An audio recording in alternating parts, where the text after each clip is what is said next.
주와 같이 길 가는 것. 샬롬, 사랑하는 영락교회 성도 여러분, 지난밤도 평안한 밤 되셨나요?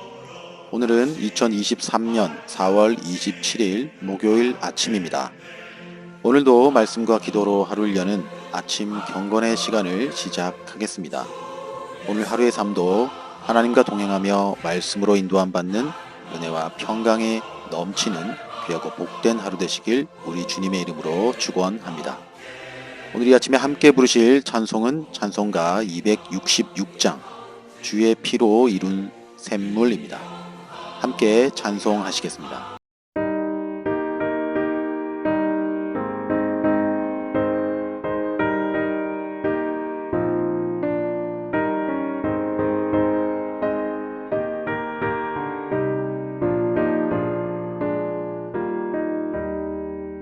주의 피로 이룬 샘물 참 깊고 넓도다. 구원하는 그 신능력 다 찬송할지라. 찬송하세 주의 보혈 그 샘에 지금 나가 죄의 깊이 빠진 이 몸 그 피로 씻어 맑히네. 죄악 세상 이김으로 거룩한 길 가는 나의 마음 성전 삼고 주께서 계시네.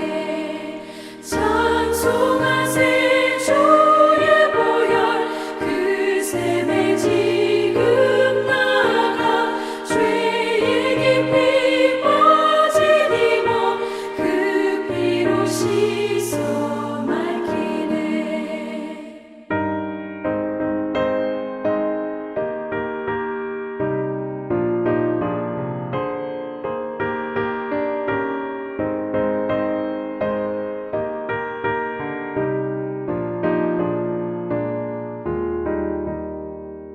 주 예수를 깊이 아는 놀라운 그 은혜, 하늘나라 즐거움이 매일 새롭도다.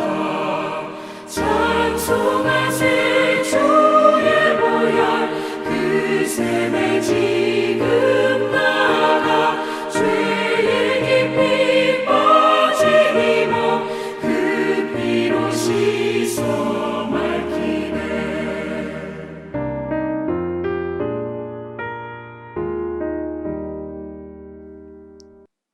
말씀 가운데 역사하시는 주님, 오늘도 저희 삶을 말씀으로 채워주시고 그 말씀으로 찾아와 주신 은혜를 감사합니다. 오늘도 허락하여 주신 귀한 말씀 앞에 섭니다. 민수기 말씀을 묵상할 때 말씀을 깨닫는 지혜를 주시며 이 말씀을 통해 하나님 아버지의 마음을 깨달아 오늘 이 하루도 주신 말씀으로 통치함 받아 세상의 헛된 것에 우리의 마음과 시선이 빼앗기지 않는 하루가 되도록 지켜 보호하여 주시옵소서. 또한 오늘도 저희들의 전 삶의 영역 가운데 주님의 진리의 빛, 생명의 빛을 비춰주시어 하나님이 기뻐하시는 귀하고 복된 하루가 되도록 인도하여 주실 줄 믿사오며 거룩하신 우리 구주 예수 그리스도의 이름으로 기도드립니다. 아멘. 오늘 우리에게 주신 묵상 본문을 함께 봉독하겠습니다. 오늘 본문은 민수기 19장 1절로 10절 말씀입니다. 함께 봉독하겠습니다. 여호와께서 모세와 아론에게 말씀하여 이르시되 여호와께서 명령하시는 법의 율례를 이제 이르노니 이스라엘 자손에게 일러서 온전하여 흠이 없고 아직 멍에 매지 아니한 붉은 암송아지를 내게로 끌어오게 하고 너는 그것을 제사장 엘르아살에게 줄 것이요 그는 그것을 진영 밖으로 끌어내어서 자기 목전에서 잡게 할 것이며 4절 제사장 엘르아살은 손가락에 그 피를 찍고 그 피를 회막 앞을 향하여 7번 뿌리고 그 암소를 자기 목전에서 불사르게 하되 그 가죽과 고기와 피와 똥을 불사르게 하고 동시에 제사장은 백향목과 우슬초와 홍색 실을 가져다가 암 송아지를 사르는 불 가운데에 던질 것이며 제사장은 자기의 옷을 빨고 물로 몸을 씻은 후에 진영에 들어갈 것이라. 그는 저녁까지 부정하리라. 8절 송아지를 불사른 자도 자기의 옷을 물로 빨고 물로 그 몸을 씻을 것이라. 그도 저녁까지 부정하리라. 이에 정결한 자가 암송아지의 죄를 거두어 진영 밖 정한 곳에 둘지니 이것은 이스라엘 자손 회중을 위하여 간직하였다가 부정을 씻는 물을 위해 간직할지니 그것은 속죄제니라. 암송아지의 죄를 거둔 자도 자기의 옷을 빨 것이며 저녁까지 부정하리라. 이는 이스라엘 자손과 그 중에 거류하는 외인에게 영원한 율례니라. 아멘. 이제 오늘 우리에게 주신 이 본문 말씀을 가지고 함께 나누도록 하겠습니다. 먼저 오늘 본문의 핵심 줄거리를 요약해 봅시다. 그 전에 먼저 지금 우리가 묵상하고 있는 민수기 말씀의 이해를 돕기 위한, 그리고 어떠한 상황 가운데서 이 말씀을 주셨는지에 대한 이해를 돕기 위해 간략한 설명을 먼저 드리겠습니다. 민수기 17장에서 부터 19장은 16장에서 일어난 고라 일당의 반역 사건으로 말미암아 흐트러진 제도의 질서와 권위를 회복시키고, 또한 이 같은 제도가 근본적으로 지향하고 있는 하나님과 이스라엘 백성 사이, 또 백성과 백성 사이의 올바른 관계 정립을 위해 취해진 일련의 조치들에 관한 언급이란 점을 우리는 기억하시면서 묵상을 하시기 바랍니다. 그 중에 제사장과 레위인의 기본 직무, 그리고 분깃에 대해 언급하고 있는 민수기 18장에 이어지는 오늘 본문이 포함된 19장은 시체로 인한 선민의 부정을 씻기 위한 정결용 잿물, 즉 본문 9절에서 언급한 부정을 씻는 물, 제조 규정 및 사용법에 대해 언급하고 있는 말씀이라 할 수 있습니다. 이처럼 19장의 말씀은 겉보기에 민수기 16장의 반역 사건과는 전혀 상관없이 주어진 말씀처럼 보이지만, 이 말씀은 고라의 반역 사건 및 민수기 14장의 가데스 반역 사건과 매우 밀접한 관계하에 주어진 말씀이라는 사실 또한 기억하시기 바랍니다. 다시 말해서 가데스 바네아 사건으로 정죄를 받은 출애굽 1세대들은 광야 40년 동안 모두 죽게 되었을 뿐 아니라 고라 일당의 반역 사건과 그에 따른 백성들의 원망 사건으로 인해 이스라엘 백성들은 자연히 시체에 접촉하는 일이 빈번했을 것입니다. 그런데 하나님이 주신 규례에 따르면 시체에 접촉한 자는 부정한 자로 취급되었습니다. 그렇게 이렇게 가다가는 이스라엘 백성 전체가 부정하게 되고 결국 이스라엘 백성들과 하나님의 관계가 바른 관계에 설 수 없음을 야기시킬 것입니다. 그러므로 하나님은 시체로 인한 부정을 씻을 수 있는 정결 예법을 제정하여 백성들로 하여금 성결케 되는 규정을 주신 것이라 할 수 있습니다. 이러한 맥락 속에서 하나님은 오늘 본문을 통해 읽은 바와 같이 먼저 부정을 씻는 물, 즉 정결용 잿물 만드는 법을 정하여 주고 계신 것이라 할 수 있습니다. 여기까지가 오늘 본문의 핵심 요약이었습니다. 자, 그럼 오늘 묵상 본문에 나타난 하나님은 어떤 분인지 함께 살펴봅시다. 오늘 제가 만난 하나님은 우리의 정결함을 요구하시는 하나님입니다. 오늘 본문은 부정한 자가 정결케 되는데 필요한 잿물을 만드는 법을 설명하고 있습니다. 그런데 이처럼 하나님께서 친히 정결용 잿물의 제조법을 정하여 주신 것은 아주 중요한 의미가 있습니다. 그것은 하나님의 백성이 하나님께 나아가기 위해서는 정결해야 한다는 것입니다. 물론 본문의 정결용 잿물 제조는 외적 또는 의식적 정결을 위한 규정이며 제도입니다. 하지만 하나님께서는 이러한 외적 의식적 정결을 통해 당신의 백성들이 하나님께 나아가기 위해서는 반드시 외적으로는 물론 내적으로도 정결해야 함을 가르치고 계신 것입니다. 누구든지 하나님께 나아가기 위해서는 정결하지 않으면 안 됩니다. 만일 부정한 자가 그 상태 그대로 하나님께 가까이 하려고 한다면 하나님의 거룩하심을 훼손하는 것처럼 여겨졌습니다. 그렇게 하나님은 하나님의 진노를 당하게 됩니다. 또한 하나님께서 정결용 잿물의 제조법을 우리에게 주신 이유는 죄로 말미암아 부정해진 죄인은 오직 하나님의 방법으로만 하나님께 나아갈 수 있다는 사실을 가르치기 위함이라 할 수 있습니다.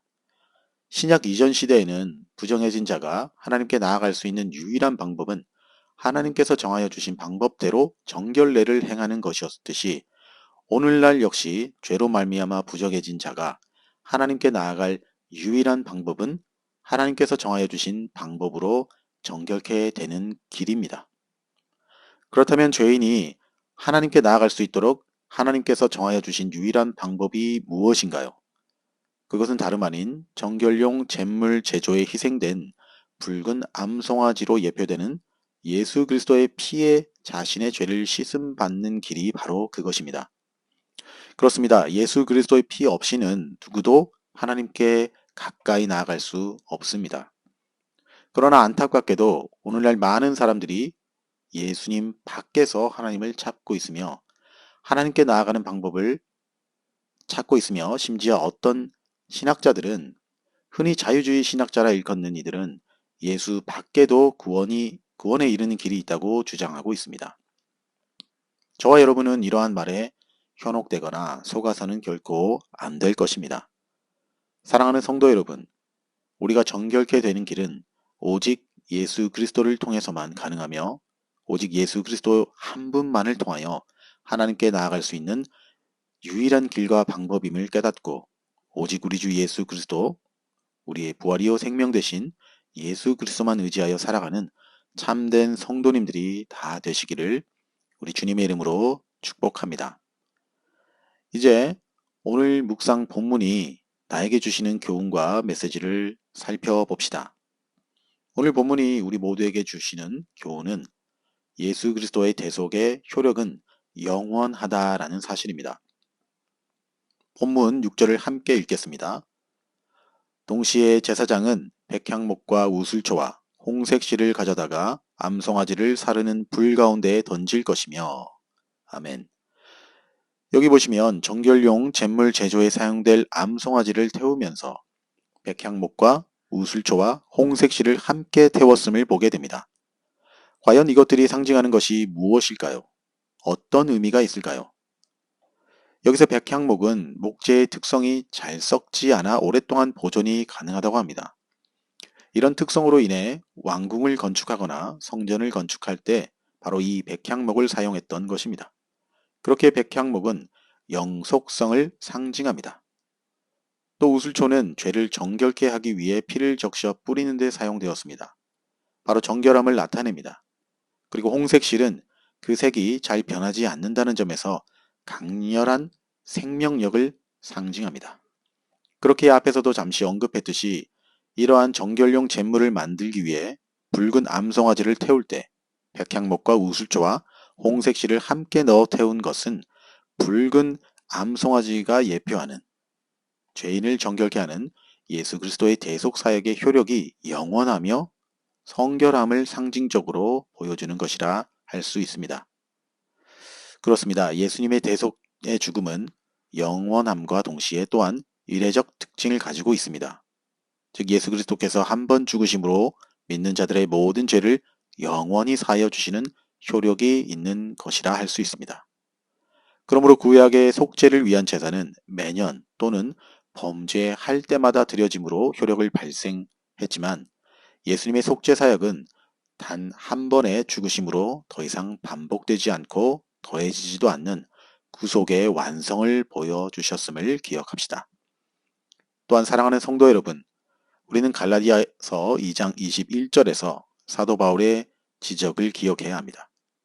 인간의 행위, 즉 율법의 행함을 구원의 조건으로 더하는 것은 하나님의 은혜를 폐하는 것이며 예수 그리스도의 죽음을 헛되게 하는 심각한 죄를 범하게 되는 것입니다. 우리의 구원에 우리가 더할 수 있는 것은 아무것도 없습니다. 예수님의 대속 사역은 단 한 번으로 그 효력이 영원하며 또한 그것으로 완전한 것입니다. 우리는 이 사실을 진리로 믿어야 될 줄 믿습니다. 다시 한번 오늘 이 아침에 이러한 예수님의 구원의 은혜를 마음에 새기고 예수님을 위해 온전한 성도로 살아가기를 다짐하는 저와 여러분 모두가 되시기를 우리 주님의 이름으로 축복합니다. 함께 기도하시겠습니다. 하나님 아버지, 오늘 이 아침에도 주님의 귀한 말씀, 은혜의 말씀을 듣게 하시고 깨닫게 하심을 감사드립니다. 오늘 받은 이 말씀 그대로 그 은혜가 충만하게 우리 가운데서 역사하도록 오늘 이 하루도 인도하여 주시옵소서.